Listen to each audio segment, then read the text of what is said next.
ನನ್ನ ಸೆಲೆಬ್ರೇಷನ್ ನೋಡಿದ್ರ ಅದೇನೋ ತೋರಿಸಿದ್ರು ರೀ, ಹಿಂಗೆ ಹಿಂಗೆ ಎ ಅಂತ ತೋರಿಸಿದ್ರು. ಅದು ನಮ್ಮ ಉಪೇಂದ್ರ ಅವ್ರ ಎ ಮೂವಿನ ಗೊತ್ತಿಲ್ಲ, ಅಥವಾ ನಾನು ಇಂಡಿಯಾ ಎಗ್ ಸೆಲೆಕ್ಟ್ ಆಗಿನಿ ಅಂತ ಅದು ಗೊತ್ತಿಲ್ಲ. ಇಲ್ಲ ನಮ್ಮ ಅಭಿಮಾನಿ ಒಬ್ರು ಟ್ವೀಟ್ ಮಾಡಿದ್ರು, ಸರ್ ಏನ್ ಹೇಳ್ತಾರೆ ಗೊತ್ತಾ ಮೆಸೇಜು, ನಾನು ಚೈಲ್ಡ್ ಅಲ್ಲ ಈಗ ಅಡಲ್ಟು ಕ್ರಿಕೆಟ್ ಅಂತ ಬಂದಾಗ ಅಂತ ಹೇಳ್ತಾರೆ. ಅಂದ್ರೆ ಈ ವ್ಯಕ್ತಿಗೆ ಆ ಒಂದು ಚರಿಸ್ಮಾ ಇದೆ ಅಂತ ಅನಿಸ್ತಾ ಇದೆ. ಇಡೀ ಇಂಡಿಯಾ ಅಲ್ಲ, ಇಡೀ ಕ್ರಿಕೆಟಿಂಗ್ ಜಗತ್ತು ಎಕ್ಸೈಟೆಡ್ ವೈಭವ್ ಸೂರ್ಯವಂಶಿನ ವಾಚ್ ಮಾಡಕ್ಕೆ. ನನ್ಗೆ ಆಶ್ಚರ್ಯ ಆಗೋದಿಲ್ಲ ಇವರು ಇಂಗ್ಲೆಂಡ್ಗೆ ಹೋದ್ರೆ T20s ಆಡಕ್ಕೆ ಇಂಡಿಯನ್ ಸೀನಿಯರ್ ಟೀಮ್ ಜೊತೆ.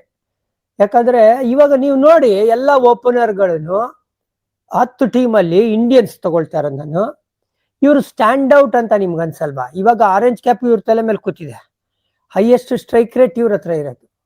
ಸೊ ಒಬ್ಬ ಪ್ಲೇಯರ್ ಇನ್ನೇನ್ ಮಾಡ್ಬೇಕು? ಜಸ್ಟ್ ಬಿಕಾಸ್ ಇವ್ರು 15 ಅಂತ ನೀವು ಇವ್ರಿಗೆ ಪ್ರೊಟೆಕ್ಟ್ ಮಾಡ್ತಾ ಇದ್ದೀರಾ, ಅಥವಾ ತೆಂಡೂಲ್ಕರ್ಗೆ ಯಾವ ತರ ರಾಜ್ ಸಿಂಗ್ ದುಂಗರ್ಪುರ್ ಐಡೆಂಟಿಫೈ ಮಾಡಿ ಬ್ಲಡ್ ಮಾಡಿದ್ರಲ್ಲ, ಆಡಪ್ಪ ನೀನ್ ಪಾಕಿಸ್ತಾನ್ ವಿರುದ್ಧ ಅಂತ, ಆ ತರ ಒಂದು ಬೋಲ್ಡ್ ಕಾಲ್ ತಗೊಳಕಾತ ಇಲ್ಲಿ Ajit Agarkar and co deserve ಮಾಡ್ತಾರೆ ಅಲ್ವಾ ರೀ? ಇವಾಗ 589 ರನ್ ಏನೋ ಮಾಡಿ ಟಾಪ್ ಆಫ್ ದಿ ಚಾರ್ಟ್ ಅಲ್ಲಿ ಇರೋದು, ನಂಬರ್ ಆಫ್ ಸಿಕ್ಸಸ್ ಅಲ್ಲೂ ಇವರೇ ಇರೋದು, ಹೈಯೆಸ್ಟ್ ಸ್ಟ್ರೈಕ್ ರೇಟ್ ಅಲ್ಲಿ ಇವರೇ ಇರೋದು.